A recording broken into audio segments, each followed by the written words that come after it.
if you love something enough to do it, you might as well not give up on it. So even if, you know, you get frustrated and you get down on it, like if it's something that you took enough time to spend, you know, $500, $1,000, whatever you want on the bike and the equipment to do it, or even if it's, you know, painting or whatever, you know, like anything that you want to do, I feel that you need to just do it 100% of your ability.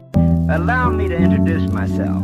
Who knows what dastardly crime he might perpetrate next? He's a very clever arch criminal who must be put away. Another innocent victim of the suicidal maniac. My name is Emmett Bonner. I am 24 years old, and I am a master mechanic, and my bike shop is called the Bondudes Bikes and Apparel. I'm from Auburn, California, right between Sacramento and Tahoe, so it's like a nice little spot in the foothills. You know, moved here in 2000 or 2001. I was here for 5 or 6 years, something like that, and then I moved with my dad to Korea. I had ridden mountain bikes before that, but that was like where I got into like mountain bike racing. That kind of escalated everything, going from BMX racing to like mountain bike racing. Just about 15 whenever I started doing races, and like I think the first race that I did there was a national race, and I got third.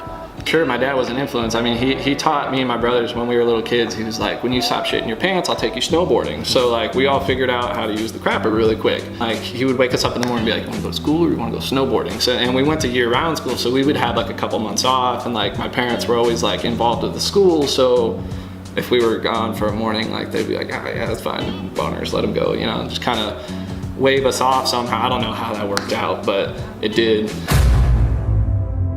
I have 2 older brothers that are my actual brothers. Ivan's 4 years apart, and then Paul would be 30 now, so he'd be like another 6 years. One of them died. He died of a heroin overdose, but he was clean and sober for, I want to say, 9 months to a year or something like that. Got all of his shit together, and you know, you never know with that stuff, and that's kind of like, you know, that's the main problem with the, you know, the disease of being an addict, is you get like circled back to what you were doing before. It's not like you're gonna like just do a little bit. You know, they hop back onto it and just go into the circle, and that's how most of them die. They get off of it and then they go back to it, but they do the same amount when they go back to it. So your body can't handle it and you just shut off.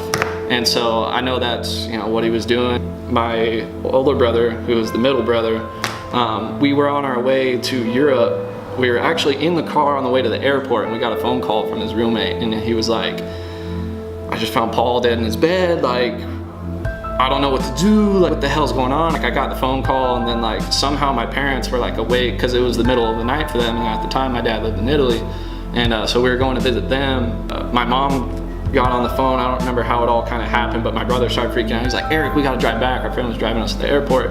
And I just grabbed Ivan, and I was like, don't move, don't say anything, you know, just don't do anything. Like, I'm gonna get on the phone, like, don't worry about it, you know, just chill out. We can't do anything, it's already happened. And my mom's just hysterical on the phone, and then my dad answers, and like, he's like, Emmett, you know what to do, right? And I was like, yeah, I'm on my way, you know, and he's like, okay, yeah, just grab your brother, don't let him do anything, don't let him touch anything, just throw him on the plane, get over here, we're gonna get rid of it. Yeah, well, I mean, going back to like what I said about my brother earlier too, I mean, I gave like last December on the 21st, I mean, I tattooed myself as well, and like this one was really kind of special to me, just doing that, and it fucking sucked ass doing that shit, but I don't know, I felt like it was time to get a tattoo for him. This shop has been open for a short 5 months. 5 months, man.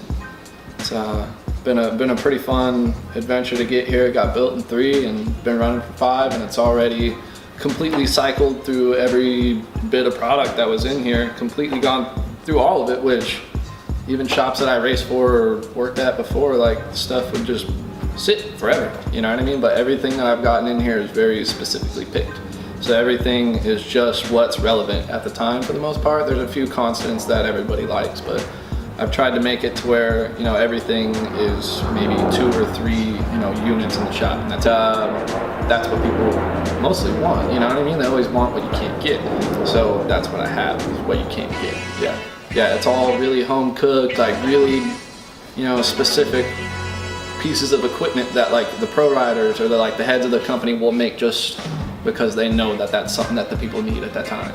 You know, it's all very modern. I mean, I got sprockets that are literally machined in some dude's apartment in Russia.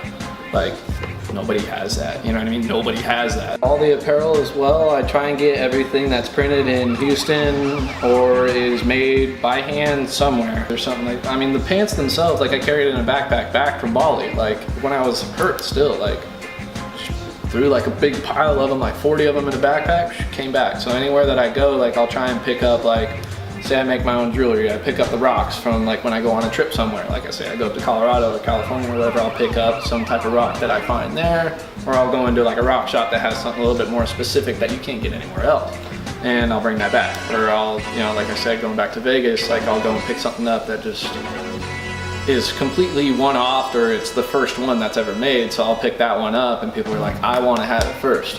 Where can you get it? Here. You can't get it anywhere else.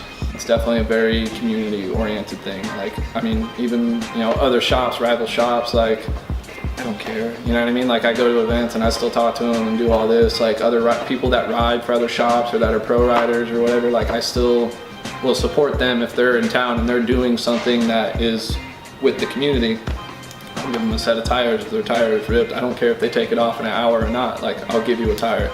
And I like it better that way, just because then, you know, like, there's still going to be hostilities at any, you know, given place, whether it's, you know, within the industry, people, you know, being like, oh, don't buy from this company or buy from, you know, like, I don't care. I just try and keep it as mellow between everybody as I possibly can, because we're only, you know, as good as our neighbor is, you know what I mean? We can't have a whole community of a bunch of people that hate each other. That doesn't work. It doesn't work at all. So don't quit, man. Just don't quit. Literally just put everything that you have into it, even if you're, you know, losing your mind, don't quit. The only thing that will make it not work is you. That's the only thing that won't let anything happen, is if you don't do it yourself. So you just literally have to, like, I mean, I haven't been paid in a year. I literally have not made $1 to myself in a year through this, like, not anything. I mean, I'll go straight back to the shop. Like, I mean, I do weird random odd jobs to make a couple bucks. Like, that's fine for me, you know what I mean? Like, if I'm 24 and I'm starting my own thing, that's what I expected going into it anyway. I didn't expect to be, you know, upgrading my rims on my car or like buying new clothes. I've had the same pair of pants for 2 years probably. Learn how to fall, for sure. You can't be a good rider unless you're a good faller.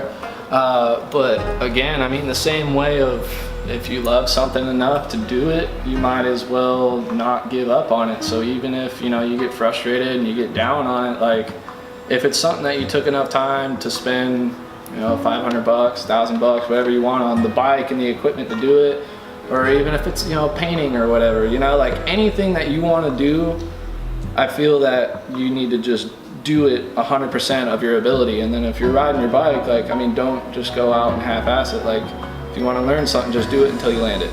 And that's probably the best advice that somebody ever gave me, is like, if you stop doing it, you're not going to try it again. You're just not.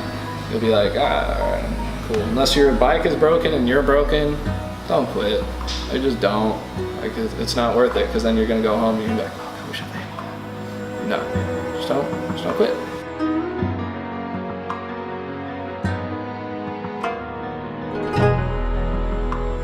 Open. I'm just open to whatever comes along. If there's something new I want to go ride, or there's somebody new in town, or if there's, you know, some new bike part out, or if I see like some new kind of like fashion thing coming around or whatever, you know, I like to integrate everything that I see that, you know, I like, or that I notice that everybody else is like into as far as the shop goes. I like to try and integrate all those things so that it's not necessarily just very specifically looking at, you know, BMX riders, or very specifically skateboarders, or like, you know, nothing very specific, but it's just open to everybody. So whenever you come in here, even if you don't ride bikes, like, you're gonna walk in here and you're gonna be like, oh, those are cool, you know? So I just like to have it be, yeah, just something that's just open to every single person from every walk of life. They can come in here and openly be like, I like what's going on here. Even if they don't like bikes, or they don't like the rap music, or they don't like rock music, or they don't like tattoos, like, you can come in here, there's a long sleeve shirt right there I guarantee you're gonna buy. Or you probably wanna just sit on the couch and like watch people ride by on bikes. You're gonna be like, oh, I've never seen that before. So it's just something that's open to anybody.